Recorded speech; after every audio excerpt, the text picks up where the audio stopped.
Assalamualaikum mga kayaris, ka-viewers. Ramadan Mubarak po sa inyong lahat. At dahil gustong-gusto ko na naman kumain ng pizza, ay nagluto na naman ako ng pizza dito sa bahay. Ay, ang ingredients nito ay vegetable at saka chicken.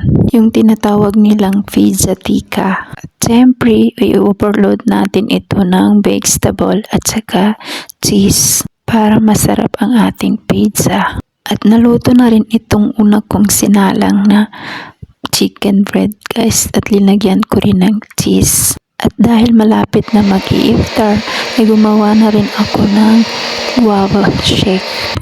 At di na natin palalampasin yan ng ice kasi medyo mainit na dito sa amin. At sobrang thankful ako sa guava ng biyanan ko kasi lagi lang ako nag-harvest at maraming bunga at tamang-tama sa Ramadan.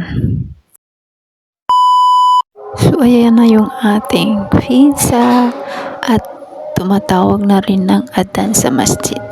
At mag-i-iftar na rin kami. Allah Hafiz! Hanggang sa muli. Bye-bye!